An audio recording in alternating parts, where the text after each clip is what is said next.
Wakil Presiden RI Gibran Rakabuming Raka datangi lokasi longsor di Kampung Pasir Langu, Cisarua, Kabupaten Bandung Barat.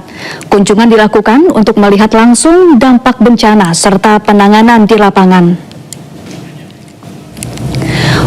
Wakil Presiden RI Gibran Rakabuming Raka mendatangi lokasi longsor di Kecamatan Cisarua, Kabupaten Bandung Barat, Jawa Barat. Wapres Gibran Rakabuming Raka meninjau langsung lokasi longsor dan menyapa para petugas dan warga setempat. Hingga kini para petugas masih terus berjibaku melakukan proses evakuasi. Mengenakan kemeja biru, Gibran Rakabuming Raka berdialog dengan para petugas di lapangan dan meninjau langsung dari pekarangan rumah yang selamat dari longsor. Gibran juga berbicara atau berbincang dengan warga korban longsor yang masih bertahan di lokasi.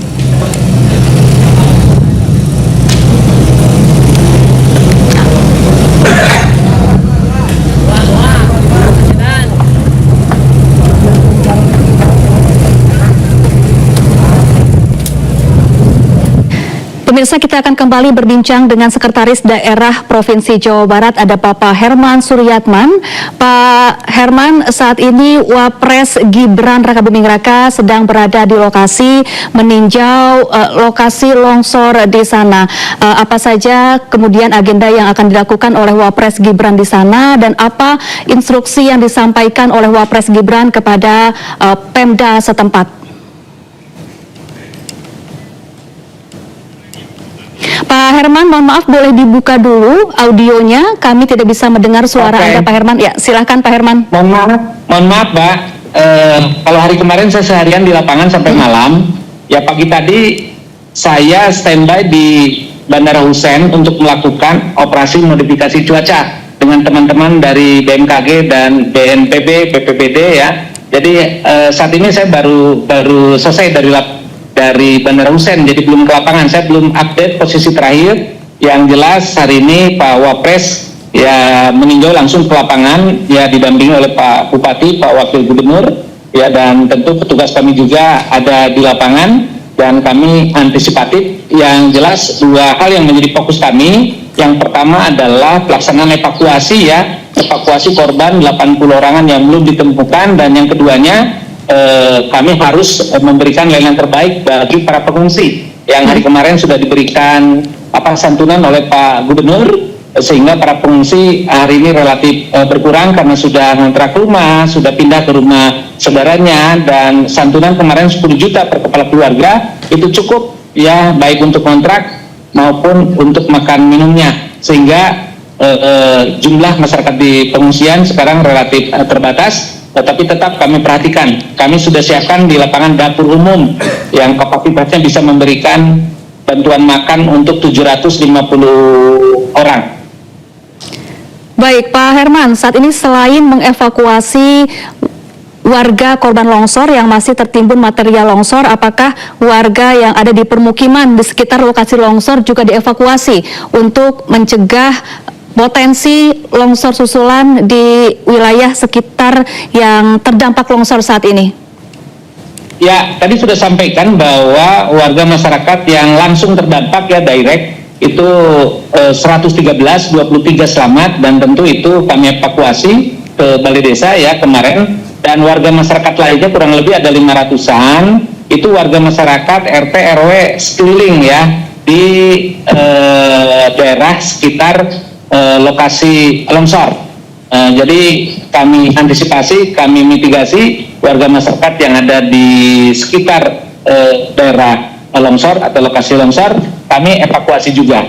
Ini tentu berdasarkan asesmen dari BPBD dan Basarnas. Jadi warga yang punya risiko, ya, terjadi terdampak bencana, ya, kita antisipasi bencana susulan, ya, kita antisipasi, mudah-mudahan tidak ada. Kalaupun terjadi longsor susulan, ya, warga yang rentan, ya, warga yang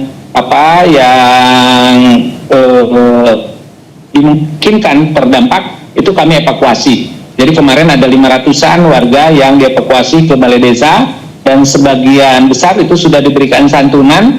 Hari ini mulai berkurang karena mereka mencari rumah kontrakan. Ya, ada juga yang tinggal di keluarganya. Dan santunan itu cukup baik untuk kontrak ya maupun untuk makan minum sehari-harinya. Baik, terakhir Pak Herman, ini menyambung pernyataan yang disampaikan oleh Gubernur Jabar dan juga Pak Herman di segmen sebelumnya. Apa tindakan tegas yang akan dilakukan untuk menindak atau membenahi alih fungsi lahan yang berakibat buruk pada lingkungan sehingga menyebabkan longsor sehingga tragedi serupa tidak akan kembali terulang di masa mendatang, Pak Herman?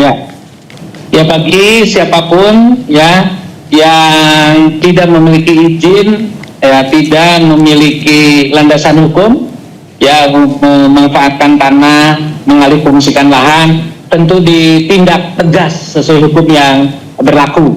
Ya, kami langsung tutup begitu usahanya di lapangan, dan ini sudah kami lakukan untuk beberapa usaha yang mencoba melakukan alih fungsi lahan tanpa ada perizinan ya dari pemegang otoritas. Kami turunkan Satpol PP Pemda Provinsi Jawa Barat sinergi dengan Satpol PP Kabupaten, langsung di polis lain, langsung di Satpol PP lain ya, ditutup. Adapun bagi badan usaha yang melakukan alih fungsi lahan ataupun kegiatan usaha ternyata izinnya sudah keluar, ya kami lakukan peninjauan, kami lakukan evaluasi. Jadi bukan sewenang-wenang ya, untuk kepentingan masyarakat. Apabila ada risiko banjir dan longsor, apabila ada risiko bencana, ya kami lakukan evaluasi, kami lakukan peninjauan. Misalnya kemarin ada pengembang di Kabupaten Bandung, izinnya sudah lengkap, tapi ada pengaduan masyarakat karena masyarakat khawatir terjadi banjir dan longsor. Ya kami turun ke lapangan dan kami hentikan sementara. Sekali lagi, bagi yang sudah turun izinnya, kami hentikan sementara. Kita evaluasi kembali, ya kita kaji cepat kembali, terutama dari risiko banjir dan longsor. Apabila nanti terbukti secara teknokratis, secara akuntabel ada risiko banjir longsor, ya kami hentikan. Tentu sinergi dengan kabupaten kota. Dan apabila aman, baru bisa dilanjutkan kembali. Jadi Pemda Provinsi Jawa Barat, ya Pak Gubernur sangat tegas, yang melanggar langsung kita hentikan. Ya, kalau sudah ada izin, ya kita evaluasi, kita hentikan sementara. Baik, terima kasih. Ya, pokoknya prinsip dasarnya kepentingan masyarakat, Herman Suryatman, nomor 1. Sekretaris Provinsi Daerah Jawa Barat telah bergabung bersama kami di Breaking News. Selamat beraktivitas kembali dan semoga proses evakuasi berjalan lancar dan korban yang hilang bisa segera ditemukan. Terima kasih. Ya pemirsa, isak tangis pecah di posko informasi bencana longsor di Pasir Langu, Cisarua, Bandung Barat, Jawa Barat. Keluarga korban tak kuasa menahan duka saat mengetahui sanak saudara dinyatakan meninggal dunia.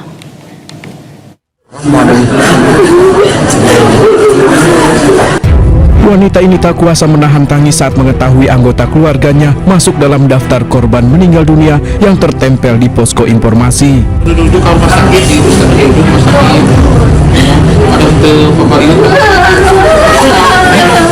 Di saat yang sama seorang warga juga sampai jatuh pingsan mengetahui keluarganya bernama Nur Hayati meninggal dunia, bahkan ketiga anak dari korban juga belum ditemukan keberadaannya. Nur Hayati baru satu orang, anaknya ini Hayati sama Astri sama Madai belum ketemu. Untuk kondisi Ibu Nur Hayati sendiri seperti apa, Bu? Belum mau lihat Atau kondisinya? Oh udah meninggal. Sudah meninggal. Itu tinggal di desa mana, Bu? Desa Marga Jaya. Desa Marga Jaya. Dia di kampung dingin. Oh iya, ada apa? Jadi maksudnya desa Pasir Langu. Pasir Langu. Berarti tinggal satu orang lagi belum ketemu. Tiga anak-anaknya. Selanjutnya yang terimbas itu kan cuma RT 5 di RW 11 Kampung Pasir Kuning dan RT 1 di RW 10 yang imbas pecah.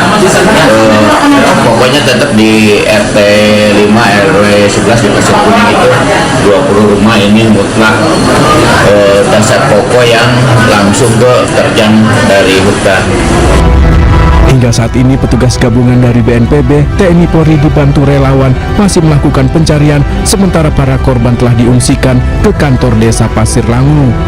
Dari Bandung Barat, Yono Wahyu, iNews melaporkan.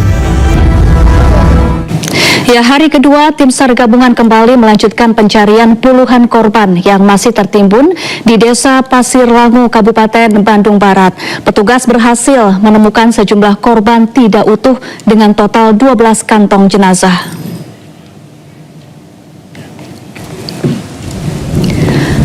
Pelaksanaan operasi SAR terhadap bencana tanah longsor hari ini menginjak hari kedua. Pencarian akan dilakukan lebih intensif dengan mengerahkan ratusan personel TNI, Polri, dan relawan. Menurut Kepala Basarnas dan Siaga SAR Bandung, pencarian dengan kekuatan penuh ini berharap bisa cepat menemukan korban. Data terakhir, petugas berhasil menemukan sejumlah korban tidak utuh dengan total 12 kantong jenazah.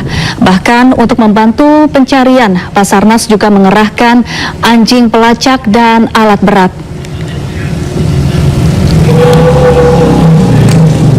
Kekuatan yang terlibat ini masih update, di mana unsur-unsur yang sudah hadir, khususnya dari TNI, 3 angkatan saya lihat, mulai dari TNI Angkatan Darat, TNI Angkatan Udara, TNI Angkatan Laut, khususnya juga terlihat, kemudian juga dari badan kepolisian.